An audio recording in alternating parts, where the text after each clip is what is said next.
Et merci déjà à nos trois premiers intervenants de nous avoir fait part de leurs trois points de vue complémentaires. Donc je les invite avec donc Thérèse Baldevec, Jean Chaoui et Guillaume Dardenne à s'installer autour de notre table ronde.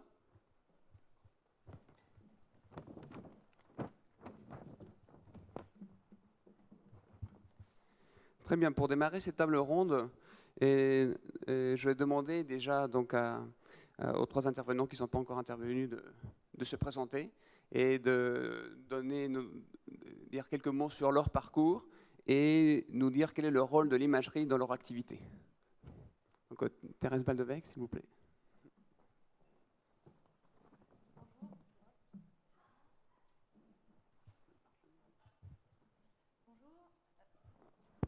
Si, ça y est, ça marche. Donc Thérèse Baldevec, je fais partie du groupe L'Oréal. Je travaille au sein de la recherche et innovation dans le domaine de l'imagerie. Donc L'Oréal, évidemment, s'intéresse à l'imagerie pour caractériser en particulier la peau dans deux axes principaux. D'une part, un axe de connaissance pour comprendre comment est organisée la peau, et ensuite dans un axe d'évaluation de l'efficacité des actifs pour pouvoir mettre en évidence donc, les modifications induites dans la peau. Donc l'imagerie est au cœur de la recherche à L'Oréal. Et donc dans ce cadre, L'Oréal aussi entreprend beaucoup de collaborations avec les laboratoires académiques pour profiter et puis pour mettre toutes les recherches qui sont développées au profit de la caractérisation de la peau.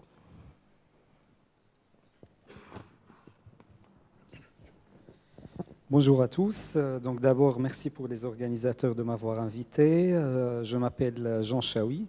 Je suis fondateur et gérant de la société Imascap, une jeune entreprise innovante dans le domaine de la chirurgie augmentée de l'épaule, qui a été créée fin 2009 et qui est un essaimage du laboratoire de traitement de l'information médicale, le LATIM, à Brest, que dirige actuellement M. Stendel.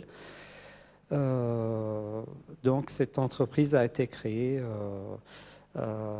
grâce à la valorisation d'un axe de nos activités de recherche qui est focalisé sur la chirurgie orthopédique pour le membre supérieur. Et en ce qui concerne l'imagerie médicale, c'est le cœur de notre métier. On s'appuie sur l'imagerie médicale pour extraire l'information anatomique 3D du patient. Cette information est très importante pour arriver pour donc guider le chirurgien dans le cadre d'une opération d'arthroplastie ou la mise en place des prothèses pour remplacer les articulations usées et restaurer l'anatomie du patient. Et donc tout ça, c'est possible aujourd'hui grâce à l'imagerie médicale qui était loin en fait d'être appliquée dans notre domaine parce qu'on travaille avec des données volumineuses. On parle des examens scanners de 500 images qu'il faut traiter, il faut segmenter, il faut extraire l'os. Tout ça aujourd'hui grâce à l'évolution des machines, grâce à l'évolution informatique et à l'innovation des nouvelles technologies dans le domaine du traitement d'images. Donc aujourd'hui, c'est plus rapide, même c'est presque en temps réel, et du coup, ça conduit à une révolution dans notre domaine. Donc bonjour, Guillaume Dardenne. Je vais donc dans un premier temps me présenter et puis je vais parler après de ce que je fais actuellement et de l'imagerie médicale dans mon projet. Donc j'ai eu mon diplôme d'ingénieur en 2006. À l'issue de ça, j'ai voulu faire une thèse dans le LATIM, laboratoire de traitement de l'information médicale, avec sous l'encadrement de Shafia, sous l'encadrement d'Éric et puis Christian Roux. Cette thèse, elle a porté principalement sur la chirurgie orthopédique assistée par ordinateur pour la mise en place d'une prothèse totale de hanche. J'ai donc obtenu cette thèse en 2009, donc une thèse de Télécom Bretagne. Et à l'issue, on a voulu, donc avec Eric, avec Christian Roux, essaimer des travaux de recherche qui ont été réalisés au sein du LATIM par la création d'une start-up qui s'appelle Osthesis et qui a pour but de continuer à développer et de faire un produit sur une solution qui permet justement de traiter l'arthrose du genou par le biais d'une technique chirurgicale spécifique qui s'appelle l'ostéotomie supérieure du tibia. Et donc nous, on développe une solution qui se base sur plusieurs composantes, un implant innovant, des ancillaires, des outils de pose mécaniques qui sont utilisés par le chirurgien, innovant également, et puis une station de chirurgie assistée par ordinateur avec un logiciel ergonomique. Donc, au niveau de notre solution, l'imagerie médicale, ce n'est pas réellement une composante de notre futur produit, mais là où je vois un intérêt, c'est plus sur l'évaluation clinique en fait, de notre produit, évaluer le bénéfice clinique qu'apporte notre dispositif médical sur le patient. Et je pense notamment, par exemple, au système EOS ou même tout autre type d'imagerie de la plateforme PIMAGI qui est présente notamment sur Brest.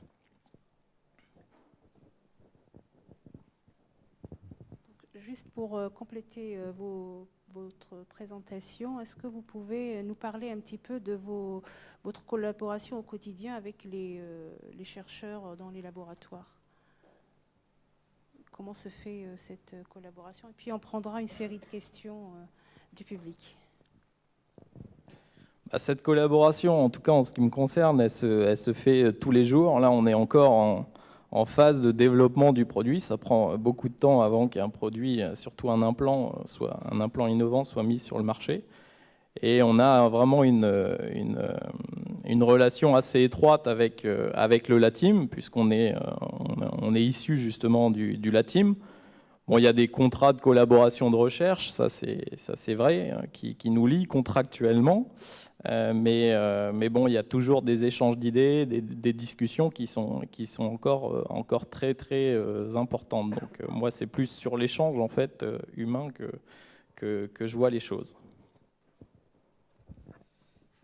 Donc, en ce qui concerne l'IMASCAP, donc cette relation a commencé bien sûr depuis la création par le contrat de transfert industriel qui a été effectué parce que ces travaux étaient menés dans le cadre d'une thèse au sein du LATIM avec Télécom Bretagne, donc un contrat de transfert industriel et ensuite depuis la création un contrat de collaboration scientifique.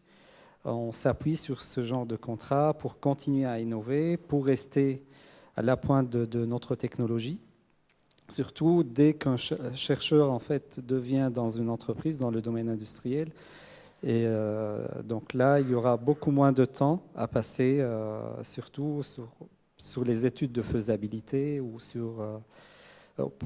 qui sont très importantes pour continuer à innover. Donc aujourd'hui, on compte toujours continuer dans cette collaboration. Donc il y a un autre contrat de collaboration qui est en cours de se préparer. Et puis bien sûr, un contrat de TESIFR. Et tout ça, on parle également des petits... Ça commence même au niveau des projets de recherche qui sont, même avant des projets de fin d'études, des projets de fin d'études et des projets de master. Moi, je crois énormément dans ce genre de projets, déjà pour les étudiants, pour qu'ils découvrent le domaine industriel et pour l'industriel afin de repérer peut-être des futurs candidats pour continuer dans la boîte.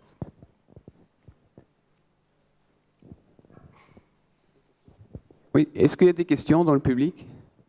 Pardon, il y a quelqu'un qui... Non. Oui.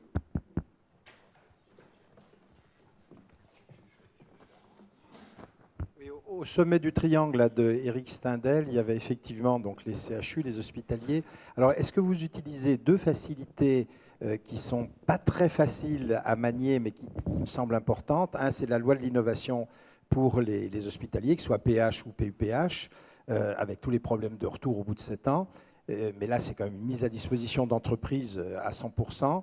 Et puis le CNRS donc, a inauguré avec donc Emmanuel Vollmann il y a une dizaine d'années les mises à disposition donc, de mi-temps de PH qui ne sont pas désagréables pour 3 ans, qui permettent aussi de commencer ce mouvement et qui peuvent se terminer d'ailleurs par la loi de l'innovation si les gens ont bien accroché en 3 ans.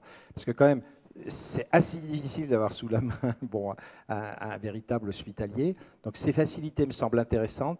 Alors, est-ce que vous les utilisez? Est-ce que les jeunes boîtes ont essayé de débaucher dans ces deux cadres-là des jeunes médecins?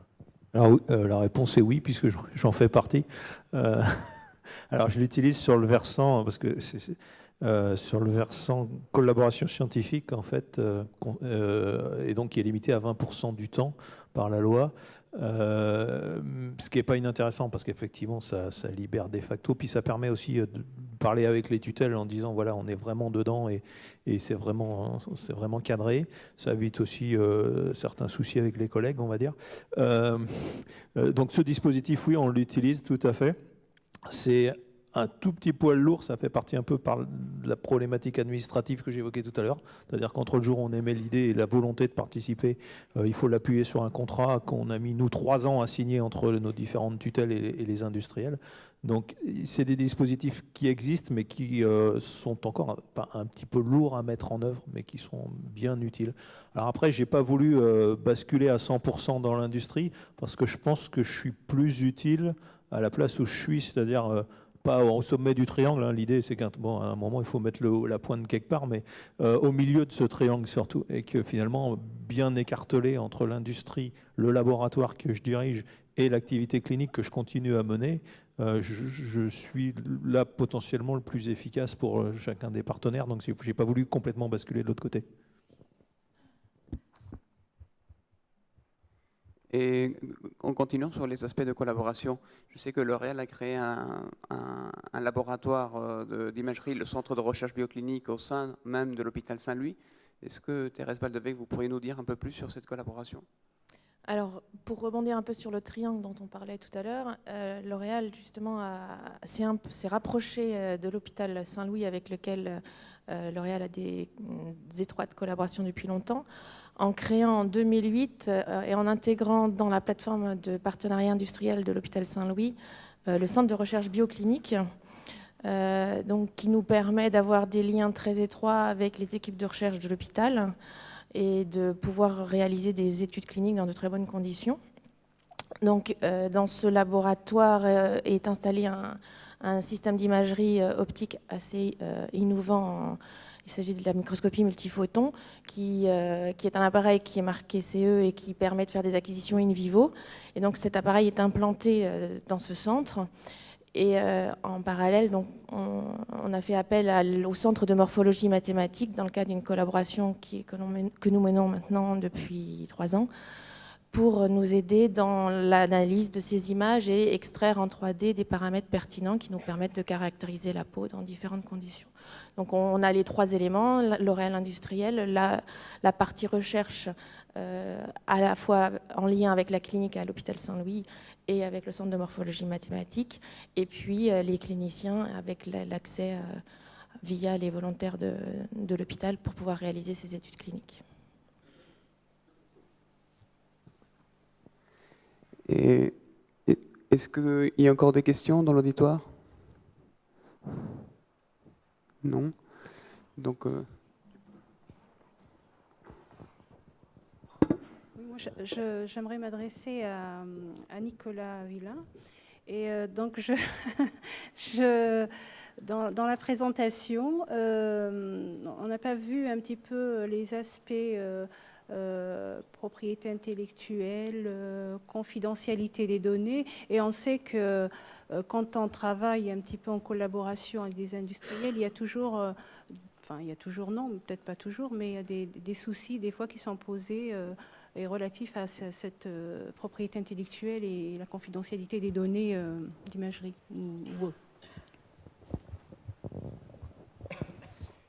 Oui, alors il y a différents aspects à la propriété intellectuelle. On a mentionné la difficulté de signer des contrats et bon, je pense que tout le monde ici autour de la table a été confronté à ces problèmes-là.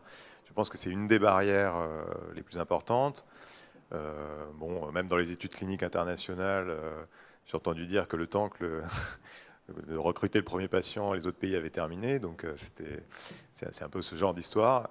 Et 3 ans pour signer un contrat, ça ne m'étonne pas. Disons que nous, on a différents types de collaborations, comme je l'ai dit, et ce n'est pas toujours du transfert de technologie au sens où on arrive avec l'idée de prendre une technologie qui est déjà disponible, mais dans beaucoup de cas, on a envie d'être partenaire dans le développement de la technologie en pensant que, en interne, on a aussi des choses à apporter et ça peut être disons, des compétences complémentaires. Et c'est souvent dans ce cadre-là que c'est le plus difficile d'établir le contrat de collaboration. Si c'est un transfert de pays, ça, dans les entreprises ou dans les labos, maintenant, il y a des cellules qui sont bien organisées. C'est plus facile, on a un produit, s'il est arrivé à un stade justement où il a démontré déjà sa valeur, c'est plus facile, on parle sur des choses concrètes, ça reste difficile à négocier, ça reste compliqué, mais ça l'est encore plus quand c'est plus ouvert et qu'on se lance dans une thèse, quand on se lance dans quelque chose d'ouvert où les différents partenaires peuvent apporter des choses, évidemment les cliniciens parce qu'ils ont la vision, par exemple, de ce qui serait intéressant.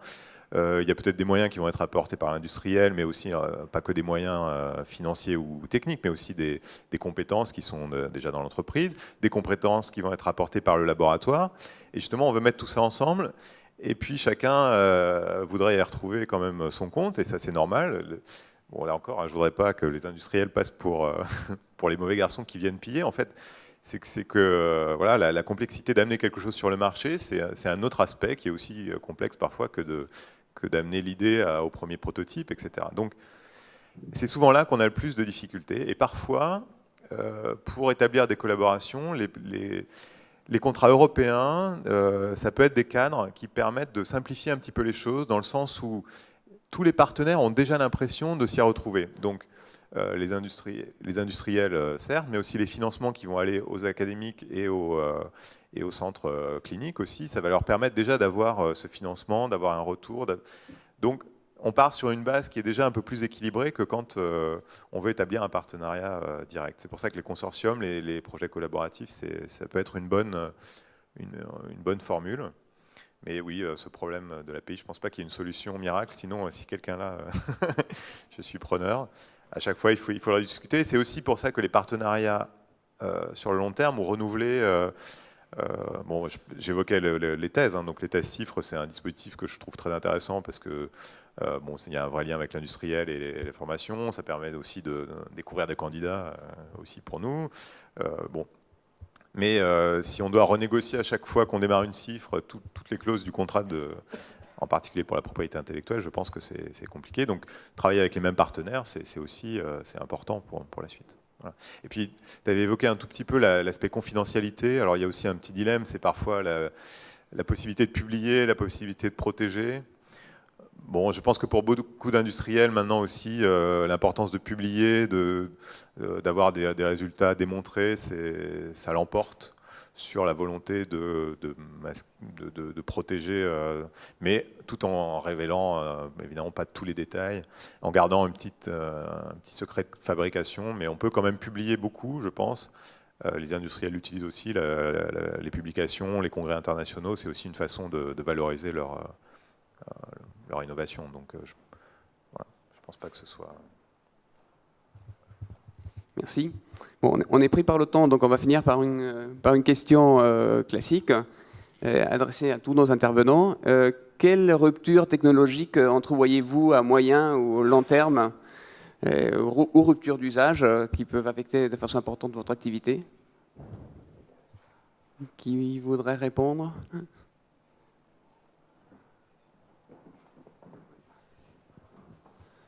Donc pour Imascap, comme j'ai dit, on est sur un domaine très pointu, c'est la chirurgie augmentée de l'épaule. Et aujourd'hui, l'objectif pour tous les collaborateurs dans le domaine ostéo-articulaire, donc la chirurgie orthopédique, c'est et surtout l'arthroplastie, la mise en place des prothèses, c'est d'arriver à une notion de prothèse oubliée pour le patient.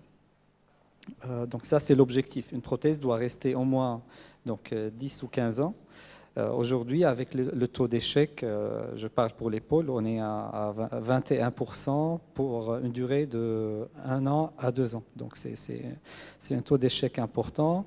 Et nous, ce qu'on attend en fait pourquoi on compte sur l'imagerie médicale, c'est pour bien extraire l'anatomie du patient, ce qui n'était pas possible avant. Les chirurgiens, jusqu'à aujourd'hui, ils utilisent des méthodes ou une analyse 2D, des images 2D, les radios, ou même les scanners en 2D.